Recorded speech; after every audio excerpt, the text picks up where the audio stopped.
ሰላም ሰላም እጅጉን የተወደዳችሁና የተከበራችሁ የአሁን ስፖርት አድማጭ ተመልካቾቻችን እንደምን ዋላችሁ። የዕለተ እሁድ የከሰዓት ስፖርታዊ መረጃዎችን ከአሁን ስፖርት እየዘን መጥተናል። በርካታ መረጃዎችን ነው ለእናንተ ለውድ አድማጮቻችን እየዘን እየቀረብ ነው። ዛሬ ተጠባቂ ጨዋታዎች አሉ። በተለይም በስታንፎርድ ብሪጅ የሚደረገው የቼልሲና የሊቨርፑል ጨዋታ ይጠበቃል። ሊቨርፑል 20ኛ የፕሪሚየር ሊግ ዋንጫውን ማንሳቱን ተከትሎ ዛሬ የክብር አቀባበል በቼልሲ ደጋፊዎች እንዲሁም ደግሞ ተጫዋቾች የሚደረግላቸውም ነው የሚሆነው። ይህም በበርካቶች ተጠባቂ ያደርጓል። በተለይም በኢትዮጵያ ውስጥ በሚገኙ ደጋፊዎች መካከል በሚደረገው ብሽሽቅ ላይ ከፍተኛ ለውጥ እንደሚያመጣ ነው ካሁኑ እየተገለጸ የሚገኘው። ሌሎች መረጃዎችንም የምናጋራችሁ ነው የሚሆነው። ማንቸስተር ዩናይትድም የሚጫወተው ጨዋታ አለ ከሜዳቸው ውጪ ከብሬንትፎርድ ጋር የ35ኛ ሳምንት መርሃ ግብርን የሚያደርግ ይሆናል። ብሬንትፎርድ ያለፈውን ጨዋታ ኖቲንጋም ፎረስትን በሜዳው ሲቲ ግራውንድ ድረስ ሄዶ አሸንፎ መምጣቱንም ነው የተመለከትነው። ኒውካስል ዩናይትድም ከሜዳቸው ውጪ ብራይተንን የሚገጥሙበት ጨዋታም አለ። እነዚህንና ሌሎች በርካታ መረጃዎችን በሰፊው የምናጋራችሁ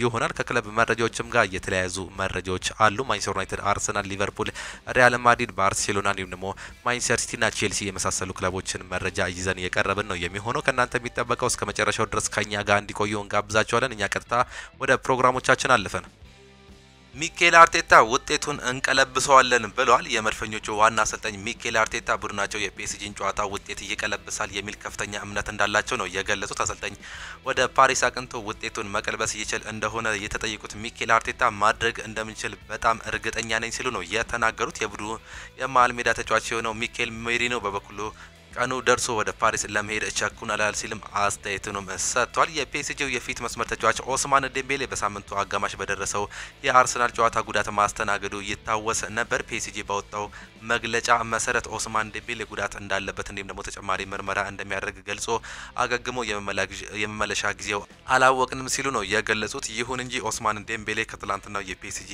እንዲሁም ደግሞ ስትራስቡርግ ጨዋታ ውጪ እንደሆነ ይፋም አድርገው ነበር። በጨዋታው ላይም መሳተፍም አልቻሉም። በሌላ በኩል ተከላካዩ ኪምቤፔ በጉዳት ምክንያት ከአርሰናል ጨዋታ ውጪ መሆኑም ተረጋግጧል። አሰልጣኝ ሚኬል አርቴታ ዊሊያም ሳሊባን አነጋግሯል። የመድፈኞቹ ዋና አሰልጣኝ የሆኑት ሚኬል አርቴታ በሪያል ማድሪድ እየተፈለገ የተገኘውን ተከላካያቸውን ዊሊያም ሳሊባ ማነጋገራቸው ነው የተገለጸው። ከሳሊባ ጋር ለንግግር ተቀምጠናል ያሉት ሚኬል አርቴታ እሱ ከኛ ጋር መቆየት እንደሚፈልግ ነግሮኛል፣ እንደሚቆይም እርግጠኛ ነኝም ሲሉ ተናግሯል። ዊሊያም ሳሊባ ተጫዋቾቻቸው በመሆኑ ደስተኛ መሆናቸውን የገለጹት ሚኬል አርቴታ እዚህ በመሆን ደስተኛ እንደሚሆን እርግጠኛ ነኝ ሲሉም ነው የተደመጡት። ሪያል ማድሪድ ዊሊያም ሳሊባን ኮንትራቱ ሲጠናቀቅ በነጻ ለማስፈረም እንቅስቃሴ መጀመራቸውም ይታወቃል። አርሰናል ቅጣት ሊጣልበትም እንደሚችል ነው እየተገለጸ የሚገኘው። የፒኤስጂ ክለብ ከአርሰናል ጋር ካደረጉት ጨዋታ በኋላ የቡድን አባላት የዘረኝነት ጥቃት እንዳደረሰባቸውም አሳውቋል። የፒኤስጂ ቡድን አባላት ወደ ቡድን ባስ በሚያመሩበት ወቅት የተወሰኑ ደጋፊዎች የዝንጀሮ ድምጽ እንዲሁም ደግሞ ድርጊቶችን እያስመሰሉ ማሳየታቸው ነው የተገለጸው። ፒኤስጂ በበኩሉ የዘረኝነት ጥቃቱን ተከትሎ ዘረኝነትን ለመቃወም ከተቋቋሙ ዓለም አቀፍ ተቋማት ጋር እየሰራ መሆኑም የተገለጸው። መድፈኞቹ የዘረኝነት ጥቃቱን ያወገዙ ሲሆን ግለሰቡን ለመለየት እንዲሁም ደግሞ ተገቢውን እርምጃ ለመውሰድ እየሰሩ መሆኑንም ነው በትላንትናው ዕለት ያረጋገጡት። የአውሮፓ እግር ኳስ ማህበር በበኩሉ በዚህ ዓመት በሌሎች ክለቦች ላይ እንዳደረገው አርሰናል ላይ ቅጣት ሊጥል እንደሚችል ዘ አትሌቲክስም አስነብቧል። ባርሴሎና በዚህ ዓመት በተመሳሳይ ድርጊት ምክንያት ከሜዳው ውጭ የሚያደርገውን አንድ ጨዋታ ያለ ደጋፊ እንደሚያደርግ ታግዶ እንደነበርም ነው የሚታወሰው።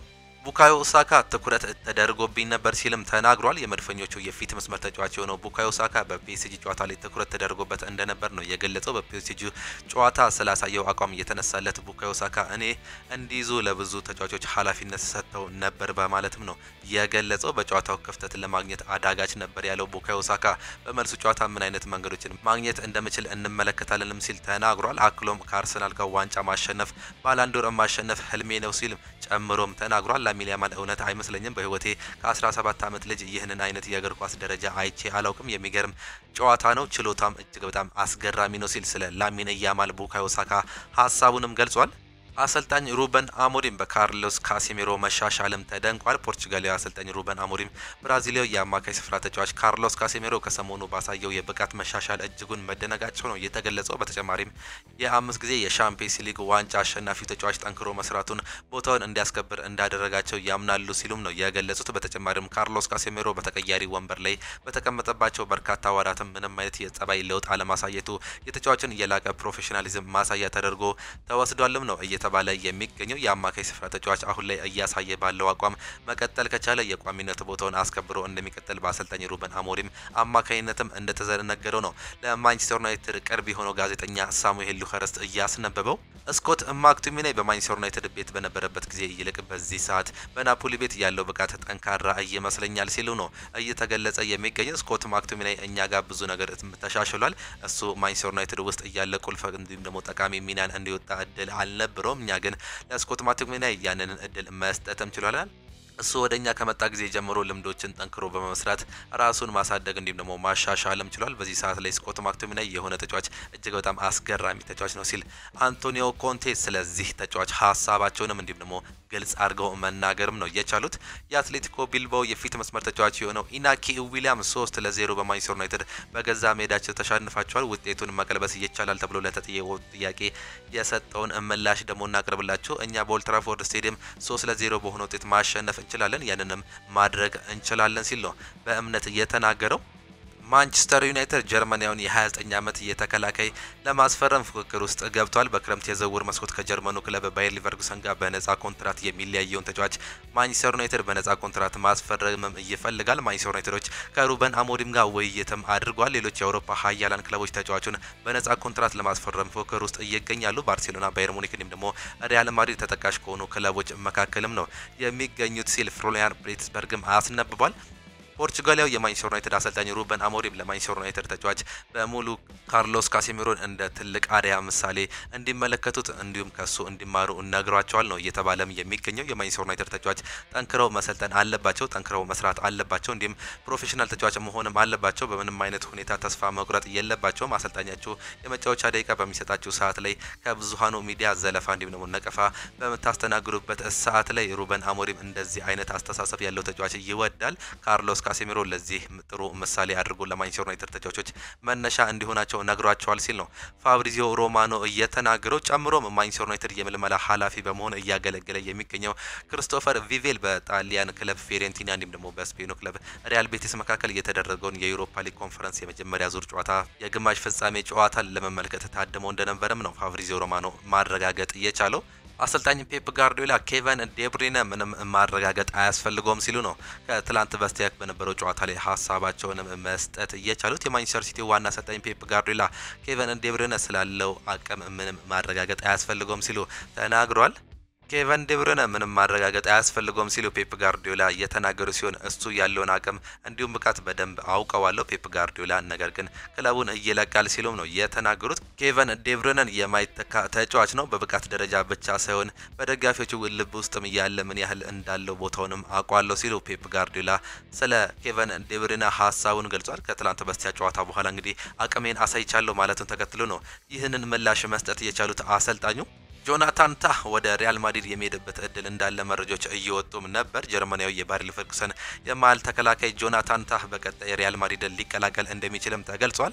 አሰልጣኝ ዣቪ አሎንሶ ሪያል ማድሪድን የሚረከቡ ከሆነ ጆናታን ታህ ሪያል ማድሪድን የሚቀላቀልበት እድል ሰፊ መሆኑን ዘ አትሌቲክስ አስነብቧል። በሌላ በኩል ሎስ ብላንኮቹ ዴቪድ አላባ በሚቀጥለው ክረምት ሪያል ማድሪድን እንዲለቅ እንደሚፈልጉ ነው የተገለጸው። ሪያል ማድሪዶች ዴቪድ አላባ በሚያስወጣው ከፍተኛ የደሞዝ ክፍያ ምክንያት ለማስለያየትም ማሰባቸውም ተገልጿል። ካርሎ አንቸሎቲ ለላሊጋው እስከ መጨረሻው እንፋለማለን ሲሉ ነው የተናገሩት። የሪያል ማድሪዱ አሰልጣኝ ካርሎ አንቸሎቲ የላሊጋው ዋንጫ ማሸነፍ የውድድር አመቱን ጥሩ እንደሚያደርግላቸው ገልጿል። ሙሉ ትኩረታችን ላሊጋው ላይ ነው ያሉት አሰልጣኝ ካርሎ አንቸሎቲ ለዋንጫው እስከ መጨረሻው ሰከንድ እንፋለማለን ምንም ሲሉ ነው የገለጹት። ተስፋ አንቆርጥም፣ ያንን ሁሉ እንሰጣለን።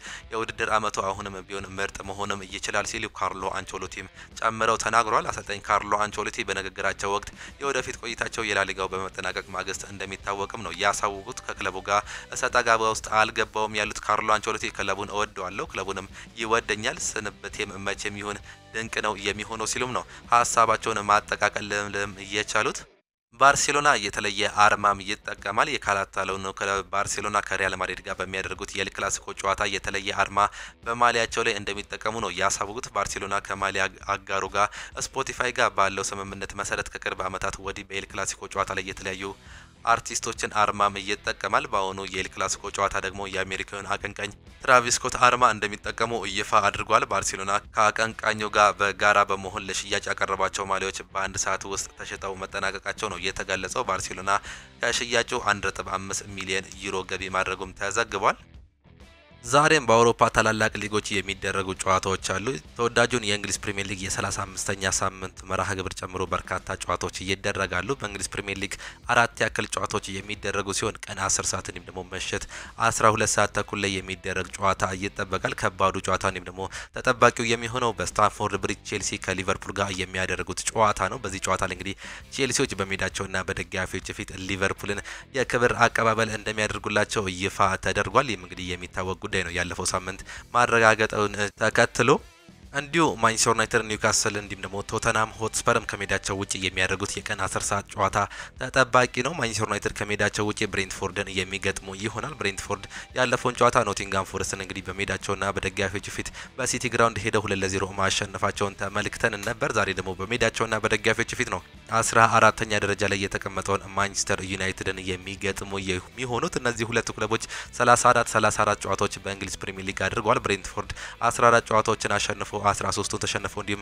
7 አቻ የወጣ ሲሆን ማንቸስተር ዩናይትድን ስንመለከት 10ን አሸንፎ 15 ሽንፈትን ማስተናገድ ችሏል። 9 አቻዎች የተቀመጡበትም ክለብ ነው። ማንቸስተር ዩናይትድ እንግዲህ ታሪኩን እየገለበጠ ነው የሚገኘው። በዚህ ዓመት እስካሁን ድረስ 15 ሽንፈቶችን ማስተናገድ ችሏል። 3 ጨዋታዎች ይቀሩታል። ከዚህ በኋላ 18 ሽንፈት ይደርስ ይሆን ወይስ ያሸነፋቸውን ቁጥሮች ትንሽ ከፍ ለማድረግ ይጥር ይሆን የሚለውን እንመለከታለን። ያለፉት የመጨረሻ የእንግሊዝ ፕሪሚየር ሊግ ጨዋታዎችን ስንመለከት ብሬንትፎርድ ካለፉት 5 ጨዋታዎች 2 ተከታታይ ድል ማስመዝገብም ችሏል። አንዱን ብራይተን ኤንድ ሆቭ አልቢዮንን በሜዳው 4-2 ያሸነፈ ሲሆን የሮቡ ጨዋታ ደግሞ በርካቶቻችን እናስታውሳለን። በሲቲ ግራውንድ ኖቲንጋም ፎረስትን 2-0 ያሸነፈበት ጨዋታ ነው። ማንቸስተር ዩናይትድ ካለፉት 5 ጨዋታዎች ምንም አይነት ድል በእንግሊዝ ፕሪሚየር ሊግ ማስመዝገብ አልቻለም። 2 አቻ የወጣ ሲሆን 3ቱን በሽንፈት ነው ማጠናቀቅ እየቻለው። እነዚህ ሁለቱ ክለቦች እንግዲህ በተገናኙበት ጊዜ ደግሞ ስንመለከት ማንቸስተር ዩናይትድ 9 ጊዜ ያሸነፈ ሲሆን ብሬንትፎርድ 6 ጊዜ ማሸነፍ ችሏል። 4ቱን ደግሞ አቻ በሆነ ውጤት ነው ማጠናቀቅ የቻሉት። የመጨረሻ እንግሊዝ ፕሪሚየር ሊግ ውጤታቸውን ስንመለከት ማንቸስተር ዩናይትድ በሜዳውና በደጋፊዎች ፊት 2-1 ማሸነፍም ችሎ ነበር። ያኔ ጨዋታውን እንግዲህ 2-1 ሲያሸንፉ ፒኖክ በ45ኛው ደቂቃ ላይ በተጨማሪ ደቂቃ ላይ ቢያስቆጥርም በሁለተኛው አጋማሽ በአሌሃንድሮ ጋርናቾ እንዲሁም ደግሞ በራስመስ ሆይሉንድ 2 ጎሎች 2-1 ማሸነፋቸውን የምናስታውሰው ጉዳይ ነበር። በዛ ጨዋታ እንግዲህ ገና 8ኛ ሳምንት ላይ ነበሩ በአሰልጣኝ ኤሪክ ቴን ሃግ እየተመሩ ማንቸስተር ዩናይትዶች። ዛሬ ደግሞ በአሰልጣኝ ሩበን አሞሪም እየተመሩ ሌላኛውን የመልስ ጨዋታ የሚያደርጉ ይሆናል። ያለፉትን 5 ጨዋታዎች ስንመለከት አንዱን ብሬንትፎርድ እያሸነፈ ሲሆን 3ቱን ደግሞ ማንቸስተር ዩናይትድ አሸንፏል። አንዱን አቻ መውጣታቸውን ስታቲክሳቸው በኦፕታ እየተመዘገበው ያመላክተናል። በዛሬው ጨዋታ ላይ የማይገኙ ተጫዋቾችን ስንመለከት በብሬንትፎርድ በኩል ጆሹዋ ዳድ ሲልቫ እንዲሁም ደግሞ ፋዝቪዮ ካርቫሊዮ በጉዳት ምክንያት የማይገኙ ተጫዋቾች ናቸው። በማንቸስተር ዩናይትድ በኩል ዲያጎ ዳሎ፣ ሊሳንድሮ ማርቲኔዝ፣ ጆሹዋ ዚርክዚ እንዲሁም ደግሞ ቶቢ ኮይለርና ኤደን ሄቨን በጉዳት ምክንያት የማይገኙ ተጫዋቾች መሆናቸው ነው የተገለጸው። በእንግሊዝ ፕሪሚየር ሊግ በርካታ ጎሎችን እያስመዘገቡ የነዚህ የሁለት ክለቦች ተጫዋቾችን ስንመለከት በብሬንትፎርድ በኩል ብሪያን ምቤሞ 18 ጎሎችን እንዲሁም ደግሞ 6 አሲስቶችን እያስመዘገበ ሲሆን ሌላኛው አጥቂ ዮዋን ዊሳ 17 ጎሎችን እንዲሁም ደግሞ 3 አሲስቶችን ማስመዝገብ ችሏል። እነዚህ ሁለቱ ጥንድ ተጫዋቾች ለብሬንትፎርድ እጅግ በጣም የሚያስገርም አመትን እያሳለፉ ይገኛሉ። አማካዩ ዳምስጋርድ 10 አሲስቶችን እንዲሁም ደግሞ 2 ጎሎችን እያስቆጠረ ተጫዋች ነው። በማንቸስተር ዩናይትድ በኩል በዚህ አመት ጥሩ እንቅስቃሴ እንዲሁም ደግሞ በበርካቶች አይን ውስጥ እየገባ የሚገኘው ድንቁ ፖርቹጋላዊ ተጫዋች ብሩኖ ፈርናንዴስ 8 ጎሎችን እንዲሁም ደግሞ 9 አሲስቶችን ያስመዘገበ ሲሆን ከጉዳት የተመለሰው አማድ ዲያሎ 6 ጎሎችን እንዲሁም ደግሞ 6 አሲስቶችን ያስመዘገበ ተጫዋች መሆኑን ነው የተመለከት ነው። አሌሃንድሮ ጋርናቾ 5 ጎል እንዲሁም ደግሞ 1 አሲስት ያለው ተጫዋች ነው። አጥቂው ራስመስ ሆይሉንድ በ34 ጨዋታዎች 4 ጎሎችን ብቻ ነው ለማንቸስተር ዩናይትድ ማምረት እየቻለው። በዚህም ነው በዚህ አመት እንግዲህ እየተተቸ ወይም ደግሞ እየሸጣል ተብሎ እየተገመተም የሚገኘው።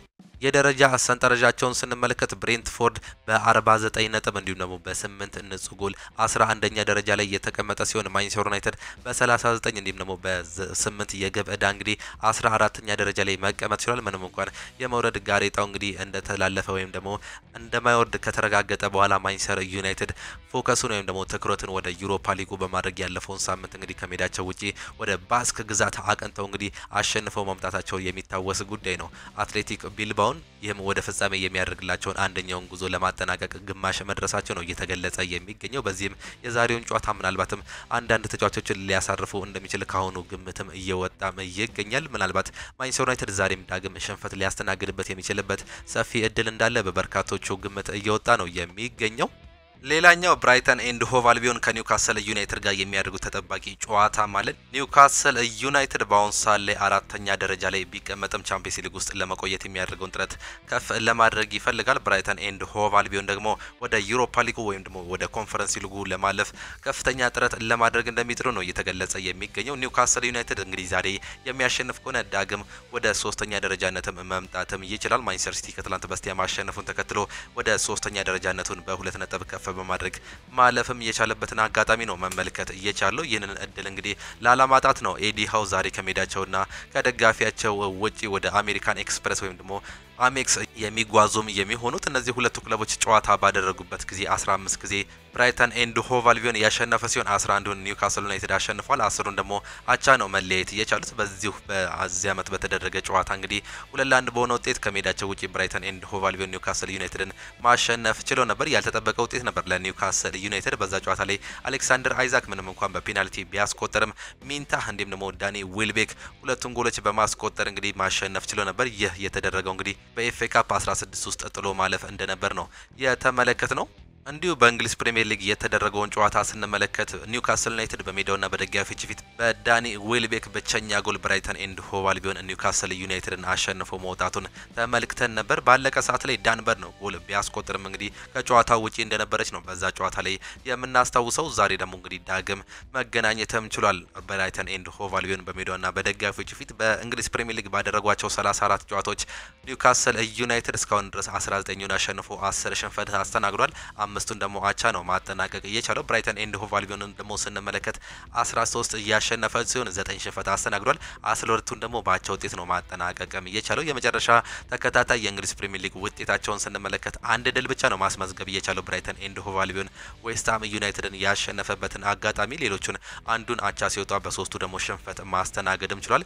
በተቃራኒው ኒውካስል ዩናይትድን ስንመለከት ካለፉት 5 ጨዋታዎች አንዱን ብቻ ነው መሸነፍ የቻለው። 6ቱንም ጨዋታዎች ደግሞ ስንመለከት እንዲሁ አንድ ሽንፈት ብቻ ነው ማስተናገድ እየቻለው። እሱም ያልተጠበቀው የአስቶን ቪላ ሽንፈትን 4-1 በሆነ ውጤት መሸነፉ ነበር የተመለከት ነው። በዛሬው ጨዋታ ላይ የማይገኙ ተጫዋቾችን ስንመለከት በኒውካስል በኩል ላሰልስ ጆሊንተን እንዲሁም ደግሞ ሉዊስ ሃል በጉዳት ምክንያት የማይገኙ ሲሆን በብራይተን ኤንድ ሆቭ አልቢዮን በኩል ደግሞ ጄምስ ሚልነር፣ አዳም ዋስበር፣ ጁሊዮ ገተር እንዲሁም ደግሞ ዣኦ ፔድሮ የማይገኙ ተጫዋቾች ናቸው። ዣኦ ፔድሮ በቅጣት ምክንያት ነው የዛሬው ጨዋታ የሚያመልጠው። በእነዚህ በሁለቱ ክለቦች መካከል የሚገኙ ተጫዋቾችን ስንመለከት አሌክሳንደር አይዛክ 22 ጎሎች እንዲሁም ደግሞ 6 አሲስቶችን በማስመዝገብ እንግዲህ የኒውካስል ዩናይትድ ኮከብ ጎል አግቢነቱን እየመራም ይገኛል። በእንግሊዝ ፕሪሚየር ሊግ ደግሞ ሶስተኛ ደረጃ ላይ ነው መቀመጥ እየቻለው።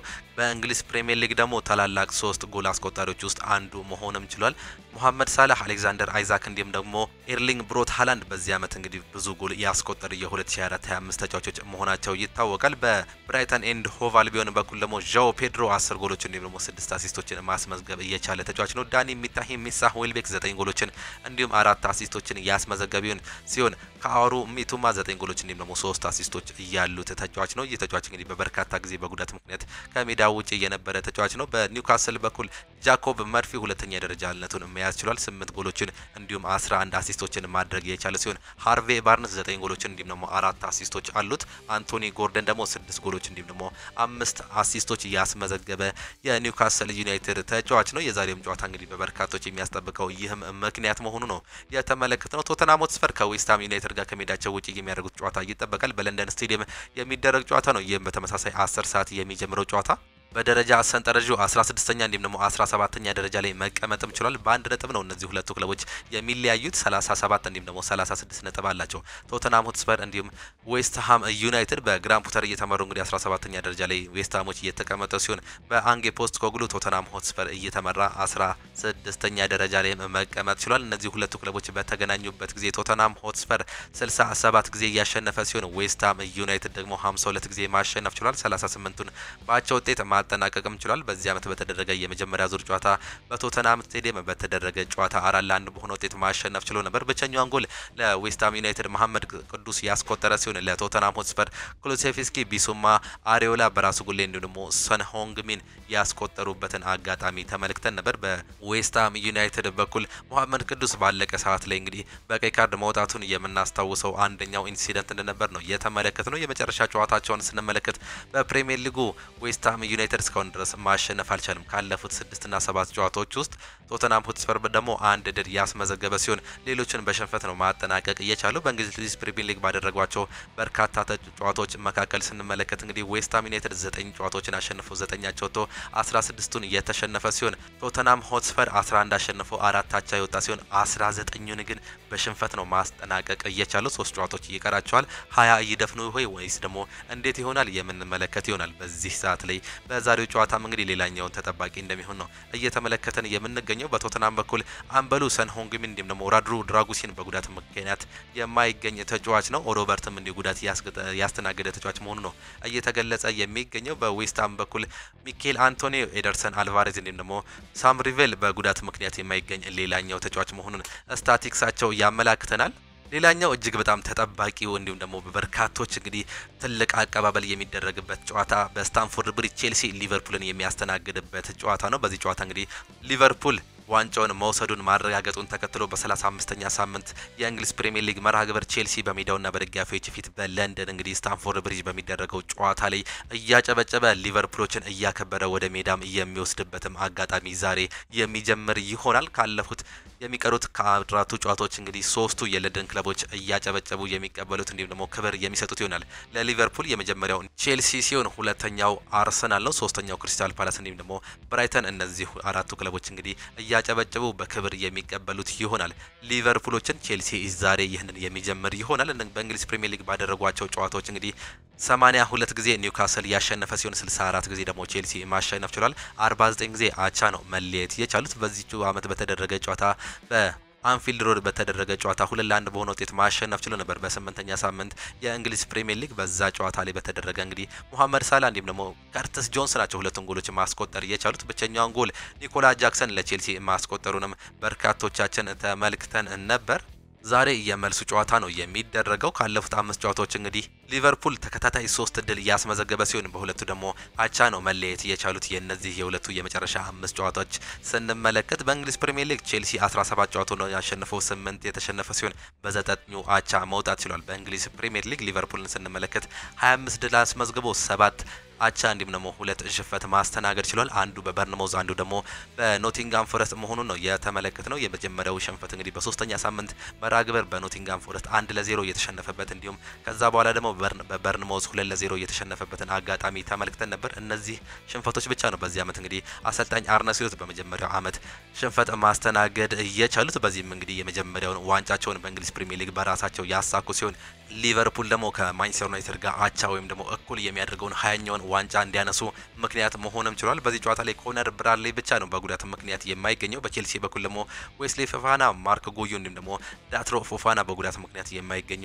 ተጫዋቾች መሆናቸውን ስታቲክሳቸው ያመላክተናል። በእንግሊዝ ፕሪሚየር ሊግ በርካታ ጎሎችን ያስመዘገቡ የነዚህ ሁለት ተጫዋቾችን ክለቦችን ስንመለከት መሐመድ ሳላ 28 ጎሎች እንዲሁም ደግሞ 18 አሲስቶችን በማስመዝገብ በዚህ ዓመት እንግዲህ ድንቅ አቋሙን እያሳየ ይገኛል። የእንግሊዝ ፕሪሚየር ሊግ ኮከብ ጎል አግቢነትንም ነው እየመራ የሚገኘው። ኮል ፓልመር 14 ጎሎችን እንዲሁም ደግሞ 8 አሲስቶችን በማስመዝገብ በቼልሲ በኩል እየመራ የሚገኝ ተጫዋች ነው። ኒኮላ ጃክሰን 10 ጎሎችን እንዲሁም 5 አሲስቶች ያሉት ሲሆን በሊቨርፑል በኩል በሁለተኛነት የተቀመጠው ሉዊስ ዲያዝ ነው። በዚህ ክረምት ይለቃል ተብሎ የሚጠበቀው ሉዊስ ዲያዝ 12 ጎሎች እንዲሁም ደግሞ 5 አሲስቶች አሉት። ኔዘርላንድ ኮዲ ጋክፖ 9 ጎሎችና 3 አሲስቶች ያሉት ሲሆን ዶሚኒክ ሶበዝ ላይ 5 ጎሎች እንዲሁም ደግሞ 5 አሲስቶች ያሉት ተጫዋች ነው። ኤንዞ ፈርናንዴዝ በቼልሲ በኩል 5 ጎሎች እንዲሁም ደግሞ 7 አሲስቶች ያሉት ሲሆን ኖኒ ማዱኬ 7 ጎሎች እንዲሁም ደግሞ 3 አሲስቶችን ያስመዘገበ ሌላኛው ተጫዋች መሆኑ ነው እያስመለከቱን የምንገኘው። በደረጃ ሰንጠረዡ እንግዲህ ቻምፒየንስ ሊግ ውስጥ ለመቆየት ቼልሲ ሌላኛውን ፍጥጫ ዛሬ እንግዲህ ከባዱን ጨዋታ ከሊቨርፑል ጋር የሚያደርግ ይሆናል። በአሁን ሰዓት ላይ ደረጃውን 5ኛ ደረጃ ላይ ማስቀመጥም ቢችል እንግዲህ በአሁን ሰዓት ላይ ይህን ጨዋታ የሚያሸንፍ ከሆነ ከፍ የማለትም እድል ይኖራል ወደ 4ኛ ደረጃነት። ነገር ግን የሚሸነፍ ከሆነ አጣብቂኝ ውስጥ ነው የሚገባው። ከኖቲንጋም ፎረስት ጋር ለውጥም ሊኖርበት እንደሚችል ነው አሁን ባለው ስታቲክስ የምንመለከተው። የዛሬው ጨዋታው ደግሞ ከባዱን ሊቨርፑልን ነው በሜዳውና በደጋፊዎች ፊት የሚገጥመው። ነገር ግን አሰልጣኝ አርነ ስሎት ምናልባት አንዳንድ ተጫዋቾቻቸውን ሊያሳርፉ እንደሚችሉ ካሁኑ እየተገመተም ነው የሚገኘው። ነገር ግን በቼልሲና በሊቨርፑል መካከል የሚደረገው ጨዋታም ተጠባቂ ጨዋታ ነው። ሪያል ማድሪድ ከሴልታ ቪጎ የሚያደርጉትም ሌላኛው ተጠባቂ ጨዋታ አለ። ስፔን ላሊጋ ሪያል ማድሪድ በሜዳቸውና በደጋፊዎቹ ፊት ቀን 9 ሰዓት ላይ የሚጀምረው ጨዋታ እንግዲህ ከባዱን ጨዋታ የምንመለከት ይሆናል። በአሁን ሰዓት ላይ የመጨረሻ ድራቸው አሰልጣኝ ካርሎ አንቸሎቲ የላሊጋ ዋንጫ ብቻ ነው። ይህን ዋንጫ አንድ ኤል ክላሲኮ የሚያሸንፉ ከሆነ በአንድ ነጥብ የማድረግ እድልም ይኖራቸዋል። በአሁን ሰዓት ላይ እንግዲህ ባርሴሎና በ4 ነጥብ ልዩነት እየመራ እንደሆነ ተመልክተናል። ዛሬ ግን ይህን ጨዋታ ለማሸነፍ እንገባለን ሲሉ አሰልጣኝ ካርሎ አንቸሎቲም መናገርም ችሏል። እነዚህ ሁለቱ ክለቦች ባደረጉት ጨዋታ 79 ጊዜ ሪያል ማድሪድ ያሸነፈ ሲሆን 34 ጊዜ ሴልታ ቪጎ ማሸነፍ ችሏል። 21 ጊዜ ደግሞ አቻ ነው መለየት የቻሉት። በመጀመሪያ ዙር ጨዋታ ሪያል ማድሪዶች በኮፓ ዴላሬ ያደረጉት ጨዋታ ነበር 16 ጥሎ ማለፍ ውስጥ ያኔም ሪያል ማድሪድ 5-2 በሆነ ውጤት ማሸነፍ ችሎ ነበር። በዛ ጨዋታ ላይ ኪሊያን ምባፔ እንዲሁም ደግሞ ቪኒሲየስ ጁኒየር 2-0 እንዲመሩ ቢያስቆጥሩም ባምባ እንዲሁም ደግሞ ማርኮስ አሎንሶ ባስቆጠራቸው የመጨረሻ ደቂቃ ጎሎች አቻ መሆን ችሎ ነበር። ከዛ በኋላ በተጨማሪ 30 ደቂቃዎች ውስጥ እንግዲህ ኤንሪክ ቫልቬርዲ እንዲሁም ደግሞ ራሱ ኤንሪክ ለራሱ ሁለተኛውን ለቲሙ ደግሞ አምስተኛውን ጎል በማስቆጠር እንግዲህ 5-2 በሆነ ውጤት አሸንፈው ወደ ቀጣዩ ዙር ማለፍ ችሎ ነበር። ምንም እንኳን በአሁን ሰዓት ላይ ዋንጫውን ባርሴሎና ቢቀመም ከሜዳቸው ውጪ ያደረጉትንም የዚህ ዓመት የስፔን ላሊጋ ጨዋታ ስንመለከት ሪያል ማድሪድ 2-1 በሆነ ውጤት ማሸነፍ ችሎ ነበር። በጨዋታው ላይ ምባፔ እንዲሁም ደግሞ ቪኒሲየስ ጁኒየር ማስቆጠርም ችለው ነበር። ዛሬ ደግሞ የሚያደርጉትን ጨዋታ እጅግ በጣም ተጠባቂ ያደርገዋል። በ34ኛ ሳምንት የስፔን ላሊጋም ጨዋታ በዚህ ጨዋታ ላይ የማይገኙ ተጫዋቾችን ስንመለከት በሪያል ማድሪድ በኩል በርካታ ተጫዋቾች በጉዳት ምክንያት አይገኙም። ዴቪድ አላባ፣ ዳኒ ካርቫል፣ አንቶኒ ሮዲገር፣ ፌርላንድ ሜንዲ፣ ኤደር ሚሊታው፣ ካማቪንጋ የማይገኙ ተጫዋቾች መሆናቸው ነው የተገለጸው። አንቶኒ ሮዲገር በቅጣት ምክንያትም የዛሬው ጨዋታ ያመልጧል እንዲሁ ከጉዳት ውጪም ማለት ነው። ሴልታ ቪጎ ከሌጋኔስ ጋር እንዲሁ ሲጫወት፣ ኢስፓኞል ከሪያል ቤቲስ፣ ሪያል ሶሲዳድ ከአትሌቲኮ ቢልባኦ የሚያደርጉት ጨዋታ ይጠበቃል። በጣሊያን ሴሪ 4 ያክል ጨዋታዎች ይደረጋሉ። ኢምፖሊ ከላዚዮ፣ ሞንዛ ከአታላንታ፣ ሮማ ከፊዮሬንቲና እንዲሁም ደግሞ ቦሎኛ ከጁቬንቱስ ከአሮጊቶቹ ጋር የሚያደርጉት ሌላኛው ተጠባቂ ጨዋታ ነው። በጀርመን ቡንደስሊጋ ኦግስበርግ ከሆልስቴን ኪል ጋር ሲጫወቱ ፍራይቡርግ ሊቨርኩሰንን ያስተናግዳል። ሜንዝ ደግሞ ኢንትራንክ ፍራንክፈርትን ነው የሚያስተናግደው። በፈረንሳይ ሊጓንም እንዲሁ 5 ያክል ጨዋታዎች ይደረጋሉ። ናንተስ ከአንገርስ ሲጫወቱ አግዠር ሊሃርቨን ያስተናግዳል። ብረስት ከሞንቲፔሊየር እንዲሁም ደግሞ ሊዮን ከሌንስ፣ ሊል ደግሞ ከኦሎምፒክ ሊዮን ጋር የሚያደርጉት ጨዋታ የዛሬ እጅግ በጣም ተጠባቂ ጨዋታዎች ናቸው። ውድ እና የተከበራችሁ የአሁን ስፖርት አድማጭ ተመልካቾቻችን ለዛሬ የነበረን ስፖርታዊ መረጃዎቻችን ይህንን ይመስሉ ነበር። ፕሮግራሞቻችንን እንዴት አያችኋቸው? ሀሳብ አስተያየታችሁን ልትሰጡን ትችላላችሁ። የኛ የዛሬ ፕሮግራሞቻችን ግን ይህንን ይመስሉ ነበር። በነገው ጠዋት ፕሮግራሞቻችን እስከምንገናኝ ድረስ ቻው ቻው። መልካም ጊዜ፣ መልካም ምሽት ይሁንላችሁ።